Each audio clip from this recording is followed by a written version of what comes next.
सांगली मिरज कुपवाड शहर महानगरपालिकेवर अखेर महायुतीचा महापौर उपमहापौर विराजमान झाले आहेत। सांगली महापालिकेच्या महापौरपदी भाजपाचे धीरज सूर्यवंशी तर उपमहापौरपदी राष्ट्रवादीचे गजानन मगदूम यांची निवड झाली आहे। महापालिकेच्या विशेष सभेत पीठासीन अधिकारी विशाल नरवाडे यांनी या निवडी बिनविरोध जाहीर करण्यात आल्या। गेली 3.5 वर्षे महापालिकेवर प्रशासक होता, त्यामुळे आता सांगली महापालिकेला महापौर उपमहापौर मिळाले आहेत। आज निवडीनंतर महापौर धीरज सूर्यवंशी यांनी पदभार स्वीकारत कामकाजाला सुरुवात केली। यावेळी बोलताना तिन्ही शहरांचा सर्वांगीण विकास साधण्यासाठी प्रयत्न करणार असल्याचे सांगत येणाऱ्या 5 वर्षात महापालिकेचा चेहरा मोहरा बदलून टाकू, तसेच प्रशासन आणि नगरसेवक यांच्यात सांगड घालत विकासात्मक काम करू असा विश्वास नूतन महापौर धीरज सूर्यवंशी आणि उपमहापौर गजानन मगदूम यांनी व्यक्त केला।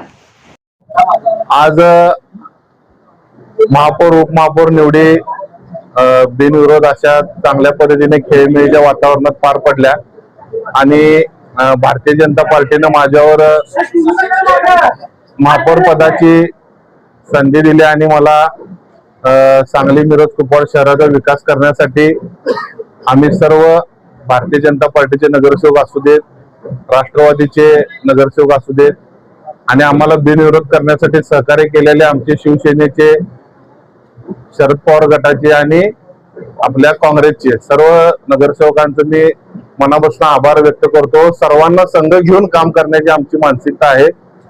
शहराच्या तिन्ही शहरांचा समतोल विकास करायचा आहे, त्यासाठी सर्व आम्हाला नगरसेवकांची साथ पाहिजे आणि सर्वांचाच विकास आपल्या महानगरपालिकेतील सर्व क्षेत्रातील सर्व भागाचा आपल्याला विकास करायचा आहे।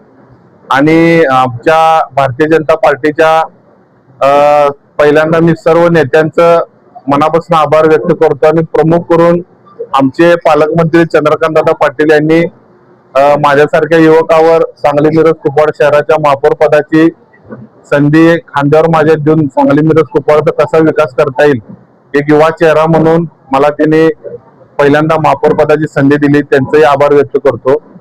त्याचबरोबर आमचे नेते शेखर इनामदार साहेब, मकरंद देशपांडे साहेब, सांगलीचे आमदार सुधीरदादा गाडगे, मिरजेचे आमदार आपले सुरेश भाऊ खाडे, आमचे कोर कमिटीचे सर्व सदस्य दिनकर दादा पाटील आणि आमच्या कुटुंबातील सदस्य सुरेश बापू आवटी ज्यांनी आमच्या महापौर पदाच्या निवडीमध्ये अग्रेसर भाग घेऊन आम्हाला सर्वांना बिनविरोध करण्यात असेल किंवा आमचे अर्ज भरण्यापासून सर्व प्रक्रिया त्यांनी राबवली, त्यांचे सुद्धा मनापासून आभारी आहे।